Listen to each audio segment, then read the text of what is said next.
और राम मंदिर को बनने की घोषणा हुई थी, तब से बड़ी प्रसन्नता है। और सभी जानते हैं कि हम लोग तो मिथिला के हैं, सीता माँ की जन्मस्थली है, भगवान राम का ससुराल है, तो इससे बढ़कर हमारे लिए और प्रसन्नता की क्या बात हो सकती है। भगवान राम का भव्य मंदिर बन रहा है, लेकिन कोई आवश्यक तो नहीं कि हम 22 तारीख को ही जाएं। सनातन धर्म को नहीं मानते या उसका विरोधी हैं। अभी मंदिर पूरा बना नहीं है, अधूरा है, और शास्त्र के अंदर और शास्त्र विधि विधान से होना चाहिए, इस कारण से वो अभी नहीं जा रहे हैं।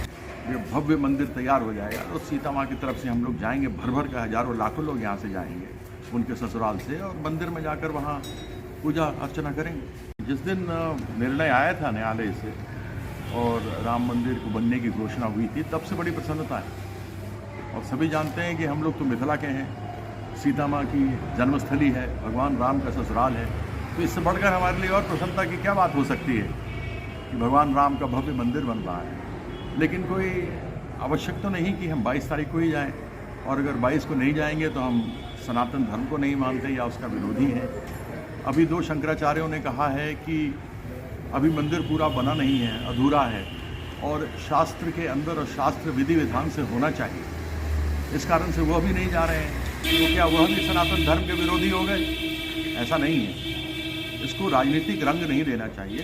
जब एक बार तैयार हो जाएगी, ये भव्य मंदिर तैयार हो जाएगा, तो सीता माँ की तरफ से हम लोग जाएंगे, भर भर का हजारों लाखों लोग यहाँ से जाएंगे उनके ससुराल से, और मंदिर में जाकर वहाँ पूजा अर्चना करेंगे। जिस तरह से बीजेपी 24 को लेकर के राम मंदिर, लोग विपक्ष का आरोप है कि राजनीति कर रही है, तो क्या आपको लगता है बीजेपी इस बहाने 24 की अपनी तैयारी बहुत पुख्ता कर रही है?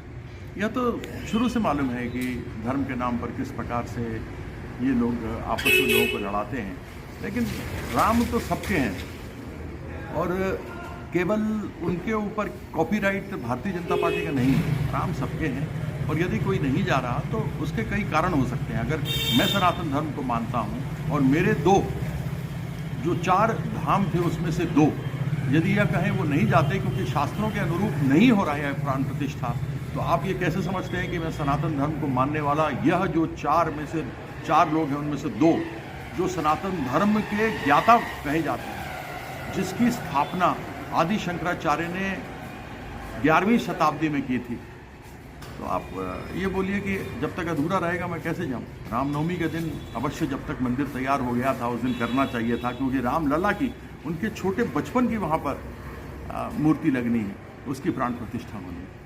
मतलब आपका कहना है कि अभी रामलला बने नहीं है, इसका उद्घाटन नहीं होना चाहिए? मैं ऐसा नहीं कहा, वो तो आज से नहीं, वो तो त्रेता काल से है भगवान राम। और अगर माँ सीता नहीं होती तो भगवान राम को भी यह प्रताप नहीं मिलता जो मिला।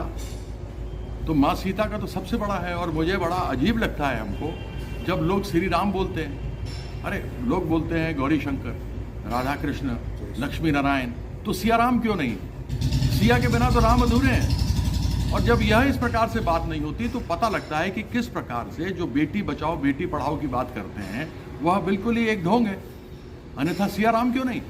ऐसे ही खबरों के लिए जुड़े रहिए बिहार टॉक से। यूट्यूब पर लाइक और सब्सक्राइब करें, बेल आइकन जरूर दबाएं। फेसबुक, ट्विटर और इंस्टा पर फॉलो करें। धन्यवाद।